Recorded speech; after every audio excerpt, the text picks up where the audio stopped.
टंडोजाम वेझो ॻोठ हाजी यामीन ख़ासकेली जो रिवासी अज़ीज़ुल्ला ख़ासकेली खट ऐं पिंगन ऐं काठ जूं ॿियूं मुख़्तलिफ़ शयूं ठाहिण जो तमामु बहितरीनु कारीगर आहे।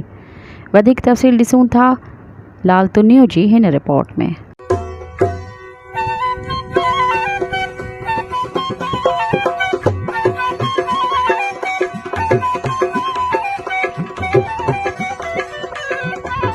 हथ जो हुनर सिंध जी सक़ाफ़त ऐं तहज़ीब जो अहम हिसो थी रहियो आहे। टंडोजाम वेझो ॻोठ हाजी यामीन ख़ासकेली जो रवासी अज़ीज़ुल्ला ख़ासकेली खट ऐं पिंगा ऐं काठ जूं ॿियूं मुख़्तलिफ़ शयूं ठाहिण जो तमामु बहितरीनु कारीगर आहे, जेको अज़ीज़ुल्ला ख़ासकेली पोरियो करे पंहिंजे औलाद खे पढ़ाइणु चाहे थो। हुनर बादशाह आहे। नौजवान नौकरी लाइ परेशान थियण बदिरां हथ जो हुनर करे रोज़ कमाए सघनि था।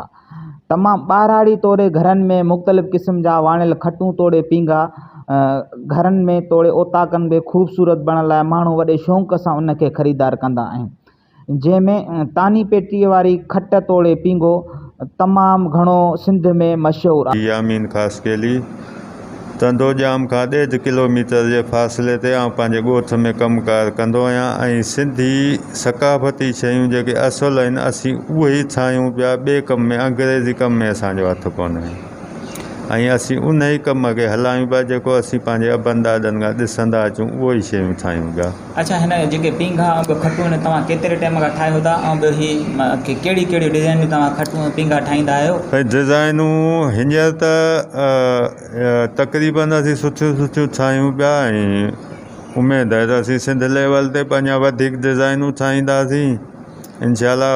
पंहिंजे मुल्क जो नालो 13 खां 14 किलो लॻायूं था ऐं वाण जो बि आला क़िस्म आहे जेको इस्तेमालु करियूं पिया। इहो शीशो वाण सॾिबो आहे। वाण जा त ॿिया बि इलाही क़िस्म आहिनि पर हिन में शीशो वाण लॻायूं। अली मोहन दर्स वाणींदा 13-14 ॾींहंनि में वाणींदा आहियूं ऐं 13 खां 14 किलो वाण हले थो ऐं खट कारीगर आहियूं।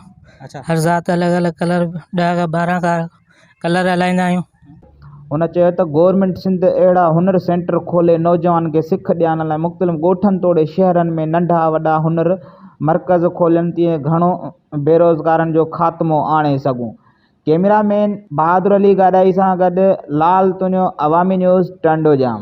मज़ीद ख़बरनि ऐं तफ़सीलात लाइ विज़िट कयो असांजी वेबसाइट www.awamiNewsHD.com ऐं ॾिसंदा रहो अवामी न्यूज़ HD।